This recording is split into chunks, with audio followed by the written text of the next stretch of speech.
Hello everybody, welcome to Turnbuckle Tuesday, January 28, 2020, episode 6, season 1. On today, I'm going to be talking about a couple of things from Ring of Honor, talk about NWA Hard Times pay-per-view, the Royal Rumble, and some AEW with the Chris Jericho cruise. Okay, so we're going to start with the NWA Hard Times pay-per-view. It was a really great pay-per-view on last Friday night. NWA's second pay-per-view since they've been on TV or on YouTube. So it was a really great pay-per-view. Awesome matches, great storytelling. They had some Ring of Honor people there, of course, but they also had three titles that were three new champions that were crowned on Friday night. Sorry about that. The first one was Eli Drake. Well, not the first one, but Eli Drake and James Storm become the new tag team titles champions. They came up with names of Beer Muscle and different names and stuff. I'm not really sure on what to call them yet, but I like Eli Drake. I like James Storm. I'll see how long they push this tag team. They're tag team champions. They won a triple threat match against the Rock and Roll Express, who were the tag team champions going into the match. The Rock and Roll Express versus the Wildcats versus Eli and James Storm. It was a very interesting match because they made it a triple threat rules where at one time 3 men were in the ring and you could only tag your partner. So that was very interesting. Really great match. But Eli Drake and James Storm end up winning. So that was cool. Congratulations to them. I think they'll make great champions. Again, I see how long this plays out before they branch out and go after the TV title or the national title or even the 10 pounds of gold. But kudos to them. Of course, the biggest pop of the night was Thunder Rosa winning the NWA Women's title. She beat Allison Kay for their title, which I think was a really good match. I think it belongs on Thunder Rosa. Allison Kay was a good person, but I think the champion should be a heel at this moment. And I am excited to see how that plays out with Melina, who is, as we know, technically the leader of Thunder Rosa, and Marty Bella. And now Thunder Rosa is the NWA Women's Champion. Will Melina just think she's just entitled to a title shot, or does she think Thunder Rosa should just hand over the belt to her? Can't wait to see how that plays out on these episodes of Power coming up. First one starting tonight. Also, Ricky Starks become the first TV title champion of this new NWA. Congratulations to him. I wanted him to win. He was my favorite through all the matches. Sorry, Tim Storm. He ended up beating Ricky Starks ended up beating Trevor Murdoch in the finals to win. Great matches. Three matches in one night, and he wins all three. Another note about that TV title, qualifying bracket matches. Tim Storm got another pass, sort of another pass, because the first time on Power he was supposed to wrestle Nick Aldis, and Nick Aldis kind of gave him a pass, but he ended up sending Royce Isaac in there. So it was a semi-pass, but not really. So on Friday night he was supposed to wrestle Mr. Anderson. Mr. Anderson, they say, was nowhere in the building. So Tim got a pass, he just moves on to the next round, and he ends up losing, but still, no one said that they never really gave a full explanation on Mr. Anderson not being there or in the building. Rumor has it that it has a lot to do with him agreeing to do Impact Wrestling's TNA One Night Only show in April. So I don't know how true that is, but we will continue to watch to see how that plays out.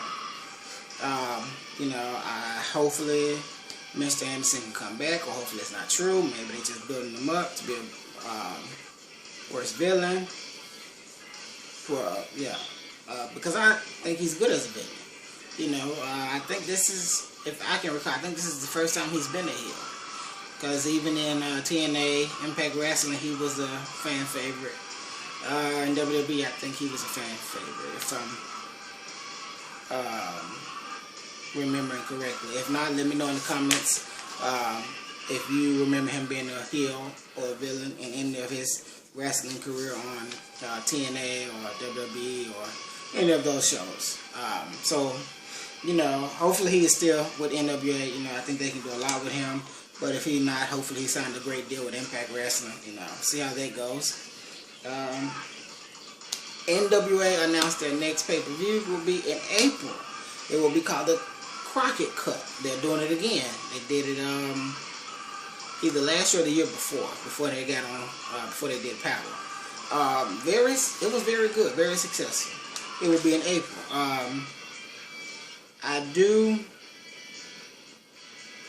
I do like this space in the pay-per-views. I do like the quarterly pay-per-views that NWA, Impact Wrestling, and AEW are doing. I like it. I think if they did a pay-per-view every month, it would just, they wouldn't get big sales unless it was the big shebang, like WrestleMania or WCW Starrcade or SummerSlam, the Great American Bash, or things of that nature, Bash at the Beach. The big pay-per-views. So I like the idea of doing everything quarterly. You know, I think that's very interesting. That's very cool. Keep it interesting. Storylines go longer, and we get to know more and learn more about the characters and get poured in more, I'll say. And I think back then when they was doing the pay-per-views every month, it was only two. It was WWE and WCW, and ECW kind of came along at the end. But it was more about just trying to one-up each other, basically. Because first they were doing quarterly pay-per-views. First they were not doing one every month. They were doing big house shows and maybe TV spots here and there. I'm talking about WCW and WWF now, which is now WWE. At that time. Then they eventually branched out to doing one every month.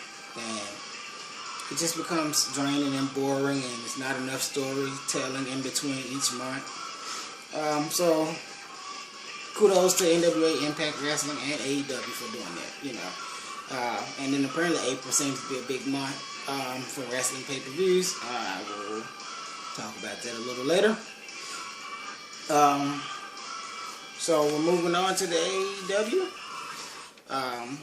Where Luke Harper has been confirmed of signing with AEW. Luke Harper is a former member of the Wyatt family, so he used to be signed to WWE. His contract expired, and he had the 90-day compete clause, which will be up March 8th, and then 10 days later he will debut for AEW in his hometown of Rochester, New York, on March 18th at the Blue Cross Arena, where they will be hosting a Dynamite, AEW Dynamite, and they will be making their debut into New York, the state of New York. So congratulations to them, congratulations to the fans of New York. I think that's good for AEW to be going to making headway in the East Coast, Northern East, whereas normally WWE territory. So congratulations, hopefully it sells out, they do well. How will they use Luke? I'm not really sure, because he's a former NXT Tag Team Champion, SmackDown Tag Team Champion, and he was Intercontinental Champion. So my best would be maybe he'll be a part of the Dark Order. Maybe the mysterious leader or second in command. He wasn't really the leader in the Wyatt family, but we'll see. So congratulations to him in AEW. Hopefully they use him wisely. Chris Jericho's Cruise was a big success. We had new tag team champions crowned, Adam Page and Kenny Omega. I like this somewhat. I like it because the Elite has tag team titles in their group, but it kind of adds or builds tension between the Young Bucks, who are also part of the Elite and a tag team, and Adam Page and Kenny Omega. More so Adam Page because his attitude and the way he's acting. So that's very interesting to see a little dissension in the group. Hopefully they don't break up as of right now, but it's interesting to see. I like SCU. Kind of sad that they lost the titles, but it's okay because I'm sure they can win them back. I would have liked to see the Best Friends, who are apparently over, get a title shot or win the titles, you know. But it's cool. Congratulations to Adam Page and Kenny Omega. The overall show on the cruise was amazing. They did a phenomenal job. AEW production, the announcers, the performers, the fans. It was a great show. People got thrown in the pool. They were doing moonsaults and stuff on a moving boat. So that's interesting. If you've ever been on a cruise, you sometimes and most times can feel it moving. So they were on the deck, on the top deck, doing this wrestling show. So kudos to those wrestlers and everybody involved. They did a good job from the announcers. Tony Schiavone, who was dressed for it, had his little beach thing, shirt and shorts on. JR and Excalibur, good job. It has been announced for next year, February 1st through the 5th, 2021, AEW will do it again, along with Chris Jericho's band Fozzy. So can't wait for that. I plan to go to that one. So I'm sure it'll be even bigger and better. Moving on from AEW as of right now. Royal Rumble was Sunday. Didn't really watch. I stayed connected to the social media page and stuff to see if Killer Cross was gonna debut, be a surprise guest, and then, you know, he didn't show up. So we'll see how that goes. You know, I think that would have been good if he was a Royal Rumble surprise. But you know, Edge returned to WWE at the Royal Rumble. He got a big pop. The crowd was very, very exciting. Very, very excited to see him. He's been gone for what, 9, almost 10 some years because of a neck injury, and apparently he's been cleared to wrestle again. Cool. Never was a big fan of Edge. You know, the rated R superstar. In my opinion, he was an average wrestler. He didn't really watch his matches like that, and the ones I did, they didn't impress me or leave a lasting impression. You know, again, I grew up on the Attitude era, the Monday Night Wars, NWO, DX. So, you know, by the time the rated R superstar actually started to blow up, I kind of, during that time, I had lost my passion and thrill for wrestling. So, seen his matches and tried to watch some of his stuff. It just didn't do it for me. But a lot of people were super excited to see him. So all of his fans, congratulations to you all.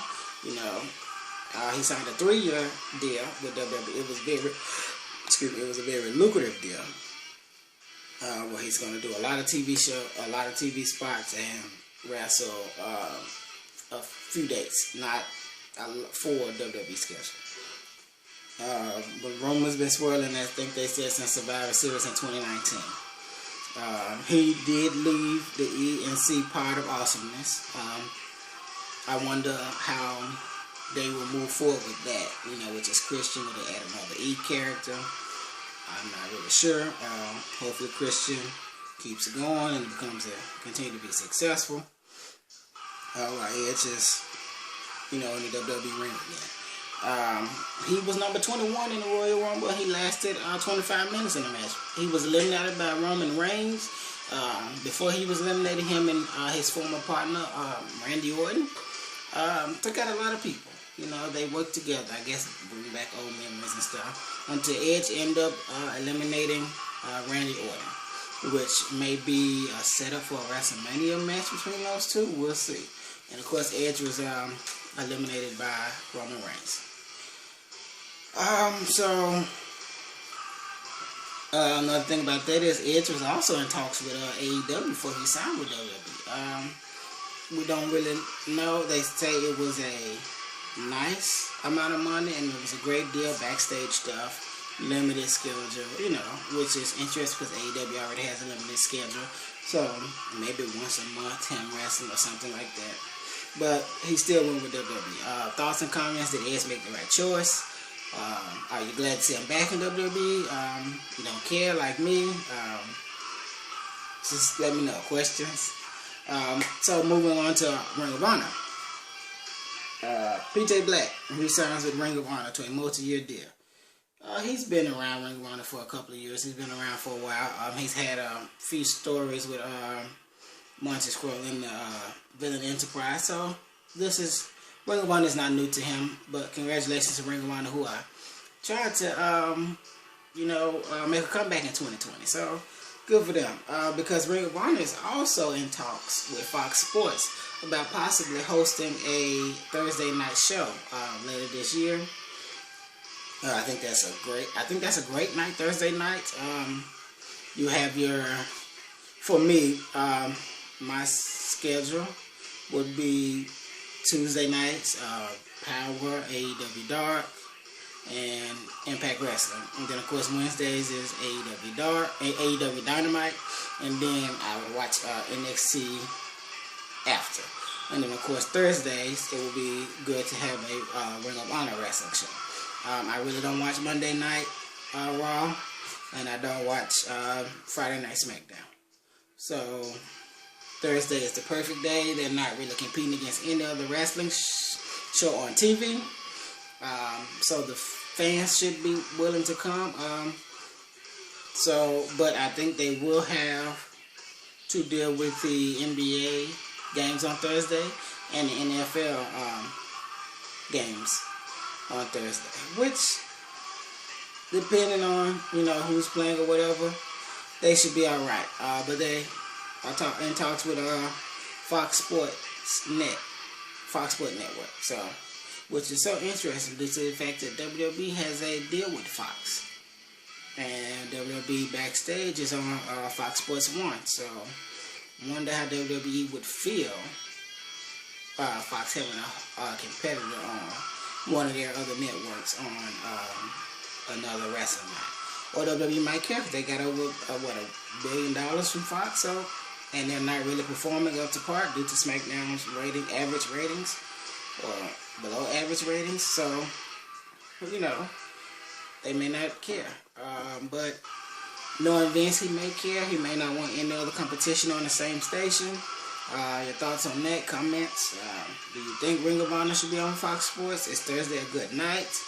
Is it not a good night? Should they move to Tuesdays or Wednesdays? How do you feel? Let me know.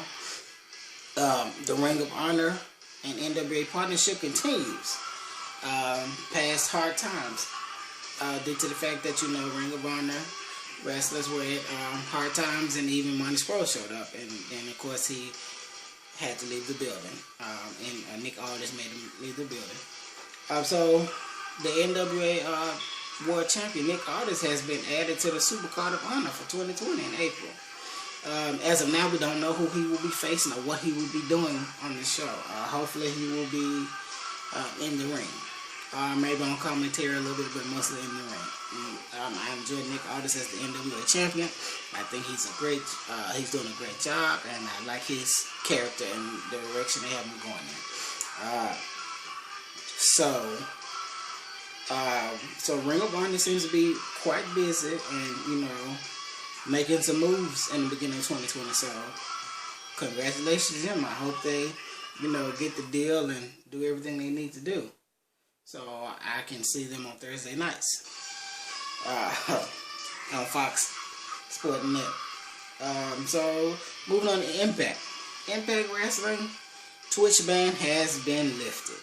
So those of you who watch Impact Wrestling on Twitch, you can go back to watching now. The ban may have been lifted sometime last week. I'll say maybe Friday or Saturday, somewhere in there. So, congratulations to Impact. They can get those 2,000 or so fans that were watching on Twitch, 2,000, 3,000, somewhere in between there, fans who were watching, continue to watch. So congratulations to them. Also, Mr. Anderson and D'Lo Brown will represent Aces and Eights at the TNA One Night Only pay-per-view in April.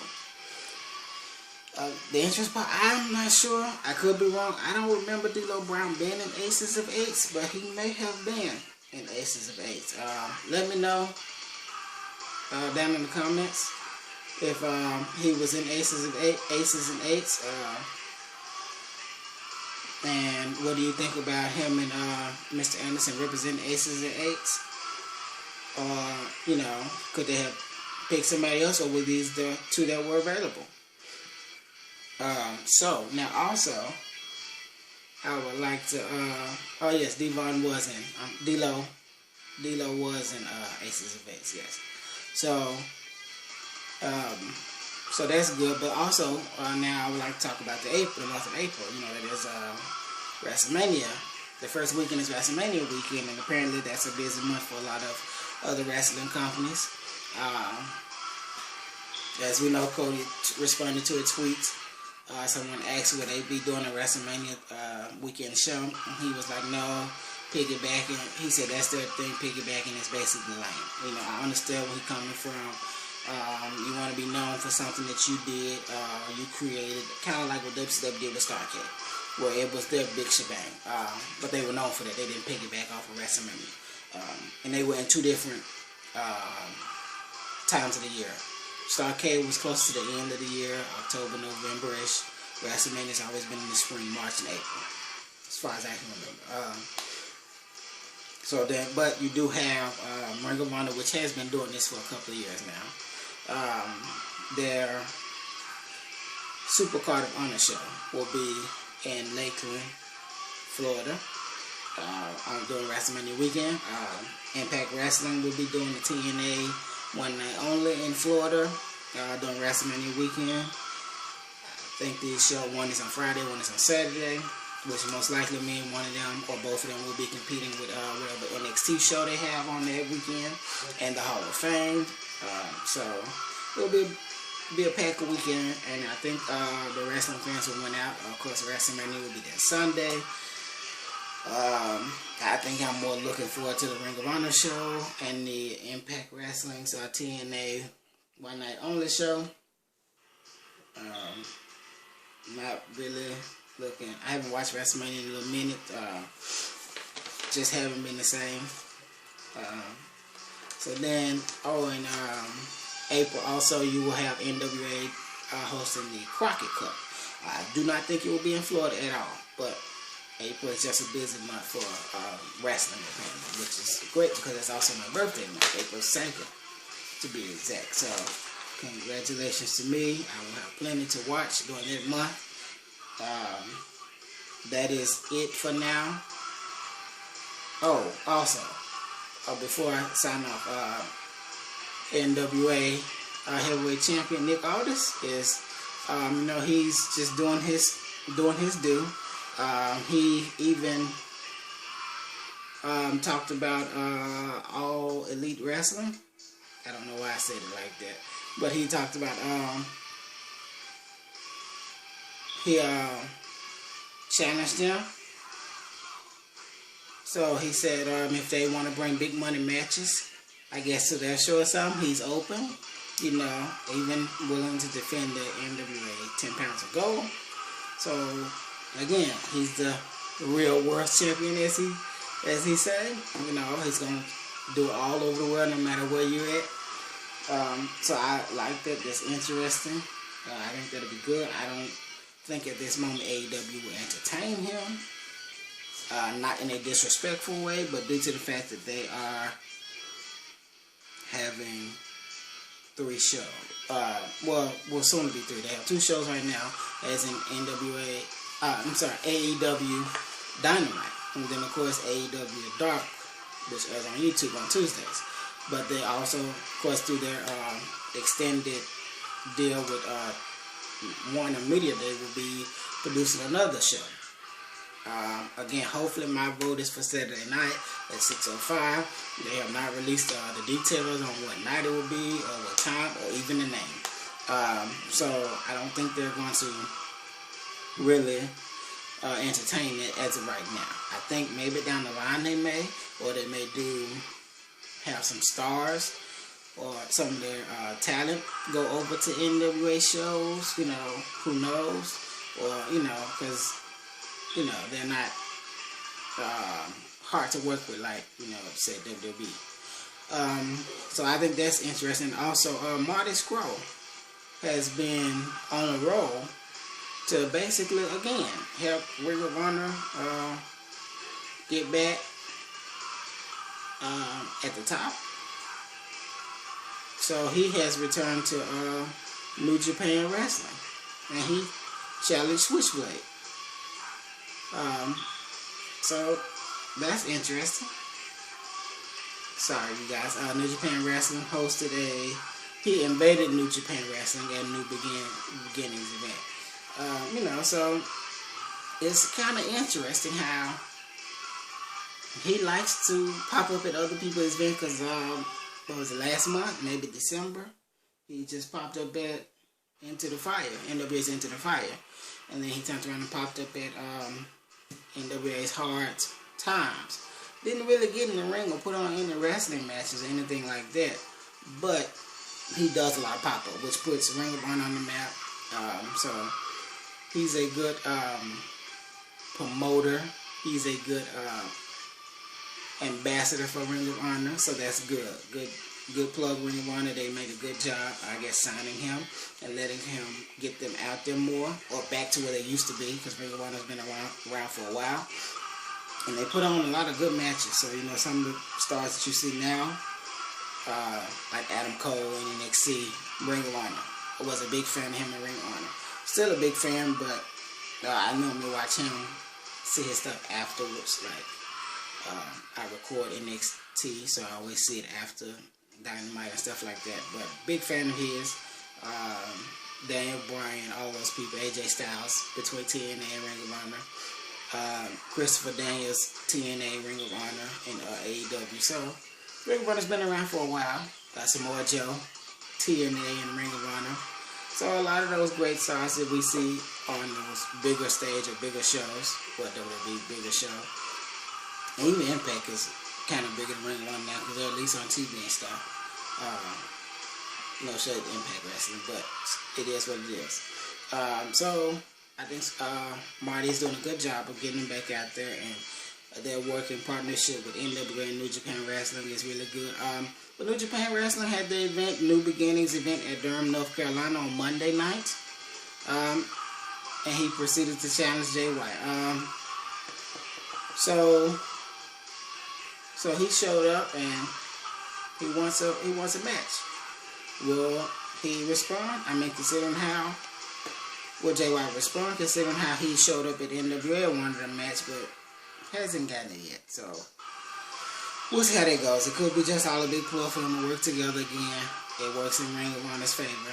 So congratulations to them. Leave your comments, your thoughts on what you think about that, or anything that I've discussed today on this Turnbuckle Tuesday. That is your show. I am your host, Anthony Smith. Thank you. Like, subscribe, comments, thoughts. See you next week.